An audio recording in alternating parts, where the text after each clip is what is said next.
Welcome to the second season of the Random Acts of Art. It is such an exciting series of events that we have here in the Bronx. The Random Acts of Art features various of different artists. We are here to celebrate the artists as they showcase their talents, their techniques, and the various ways that they display their art on canvases. We are also here to share with the community what the artists are capable of doing. Both the artists and the community celebrate the creation of light art or art in general. So welcome to the second season of Random Acts of Art.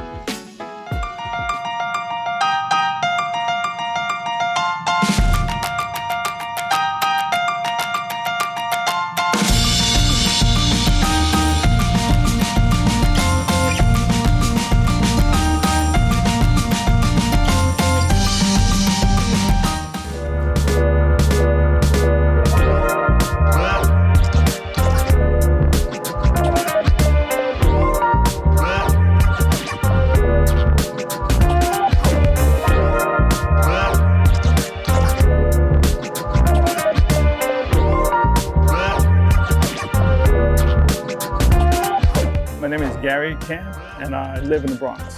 D1 Comics Publishing is me and my partner Ed Muzan, and we've been doing this for almost like 25 years.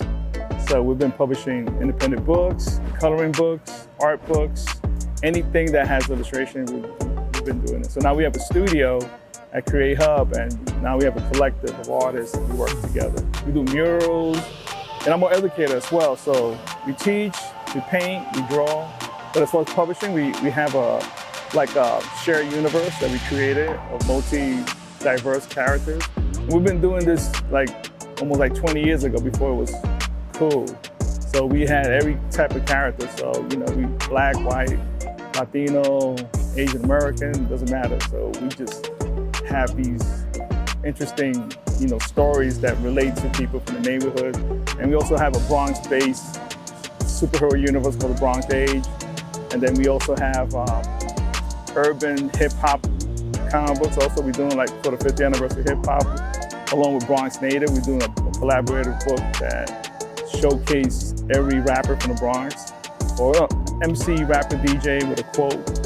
So we're doing that also in color. We do everything. As far as comics, since I was a kid, I think the first comic book that I saw was the X-Men, and I saw Wolverine. Even prior to that, because I'm 53 years old. Back in the 70s, they used to show these Marvel comic book cartoons. So I've been reading comic books all my life. But then I think in the 90s, I decided to get into the industry. So I used to moonlight in an art studio. And the guy passed away, his name was Rich Buckler. And I used to moonlight along with a friend of mine named Winston Blakely. He helped me get in the industry. Kind of working for free and moonlighting while I was going to college being a graphic designer. So I did both at the simultaneously. And while I was doing all this, I was tagging up in the streets. So I was crazy. I think when I saw Wild Style B Street, I was like, I want to do this. But I did it late. I started in 91. I was 21 years old. You had to start when you're 13, 14, 13. I started going out, and I didn't bomb. I just started doing murals, or attempt to. And I had a teacher, Stan 153rd, passed away. So I had people teaching me how to do this. But I was 3 different lives: a cartoonist, graph writer, and a graphic designer. And the one that won was graphic designer, because I became graphic designer for maybe 7, 8 years. And then that's how I was able to make a living. But as far as doing comics, I do this passion and love. It's like a labor of love. You don't need to pay me. I do it for free. I love it so much. You tell your own stories, you be your own editor, you your own writer, totally independent DIY. We have nobody telling me what to do, and that's the energy that I like. So when we get new people working in our studio, we try to have that credo, that mentality, just do yourself. Don't put that pressure. It's bad enough that I work for the city of New York City, have a boss, and they always tell me what to do. But I try to put my energy of trying to be the boss in what I do, but I'm not trying to do what they do, which is tell people what to do. I try to let people be creative, be organic, let it grow, and that's how our studio works. You come in, you have an idea, and then you just we help you facilitate it, put it together, publish it, and we get it done. When I used to go hard, I used to try to use the environment that we in, mostly urban environment, and incorporate it into art. So my knowledge of doing street art, put it in. My knowledge of being an illustrator, put it in there, and then mix it up. So, and I don't really have formal training, so it's just how I saw it. Two artists that really I love, the graph writer. One of them is Futura, so he does that. He's a legendary graph writer, so he mixed different mediums, graphic design, everything, so I try to do the same thing. And then Jose Parla, he's from Florida, he's another urban street artist, but he's a painter now. So he has this very urban, environmental feel to the pieces that you can feel in neighborhood. So I try to do that with my illustration. I don't do a huge scale, because I no longer think, I have to do a huge mural. My thing now is to draw everything small. That's actually, when you guys invited me to do this, I was like, oh wow, I haven't done a piece like this for a minute. But coming here, I realized, wait a second, I've been doing this all my life, so this is like a walk in the park.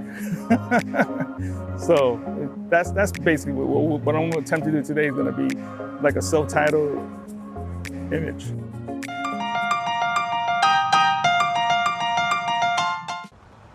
Even though we didn't grow up together, he's my favorite brother.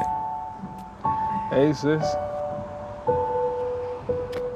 I'm the baby of the family, and he's the gentle giant. What you know about Port Georgia? Man, please, that's a classic. You know when they say people are a rare breed? Yeah, he's that. I'm sorry, I'll be back in a few hours. Don't worry, Shug, you know I'm for you. I know. Go get the football. That was my favorite memory. He was always for ya. This is a true story of me, Bridget Floyd, and this guy, George Perry Floyd Jr., my big brother.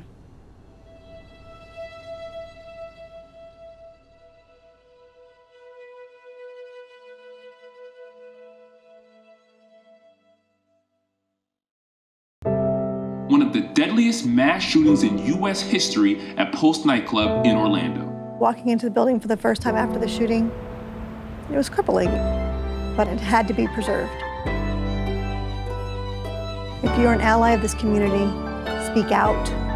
There are more of us together than apart.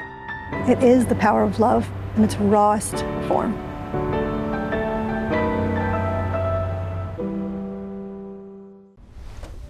Most hiring algorithms would scream me out. Some bosses couldn't see me as a leader. I've run this place for 20 years, but I still need to prove that I'm more than what you see on paper.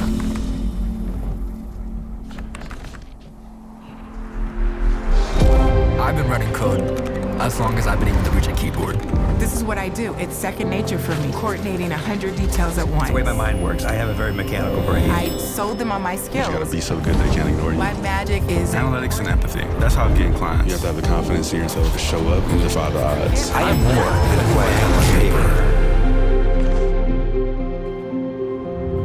I never got a college degree. And today, I'm the CEO of my own company.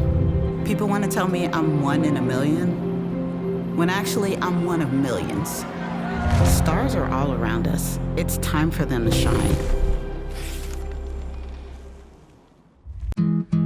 Where did the time go? Somehow I lost all those years. Where did the time go? I don't know how I got here. Oh, how did I get here?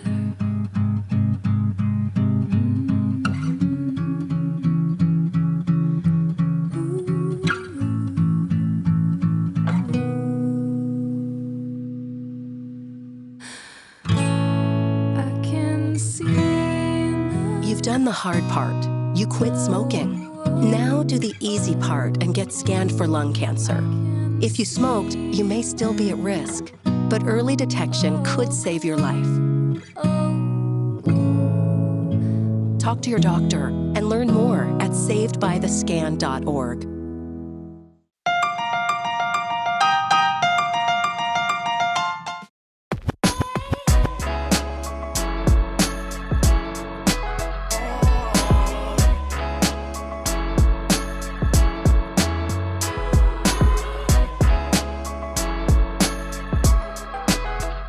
What I painted today was a painting that I drew a couple years ago.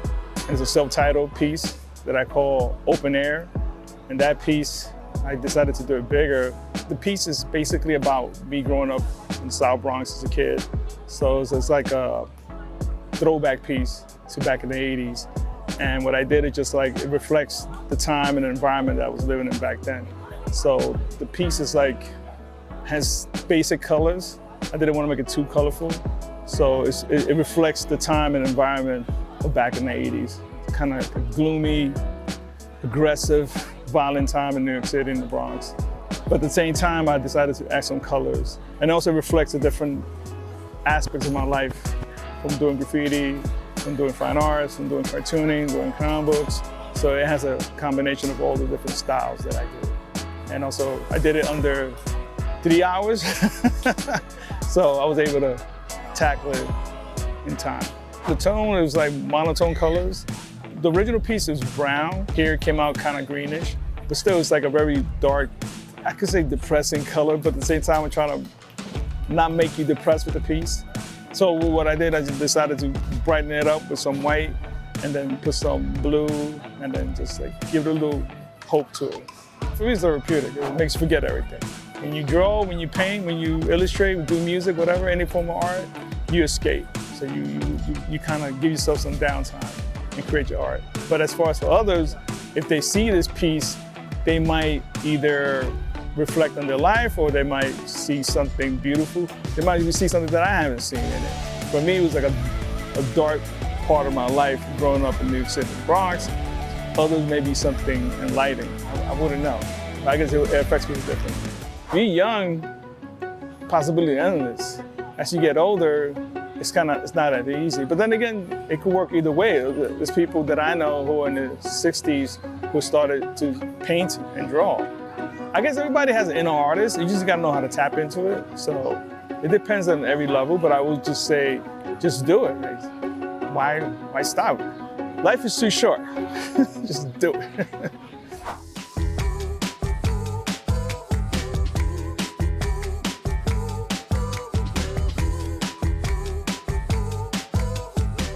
We always had a scene. It just, before it was fractured, now it's coming together. So the different parts of the Bronx, they're getting together and trying to create something cohesive. So I belong to one scene, which is the Mount Haven art scene. I'm part of that scene, but I'm a cartoonist, illustrator, publisher.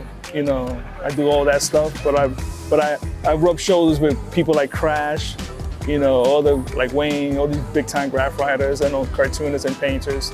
So, we have it. And as far as my field, cartoonist and illustrator, I mean, the fact that, the Bronx was the birthplace of Bob Kane, the creator of Batman. So I'm just saying, like, it's in the water.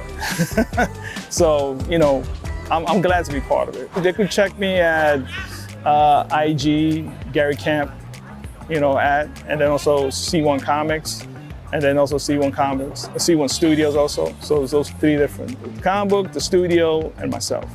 So they could check me or whether it be Facebook, IG, doesn't matter. And then you could go to www.c1comics.com, that's our website.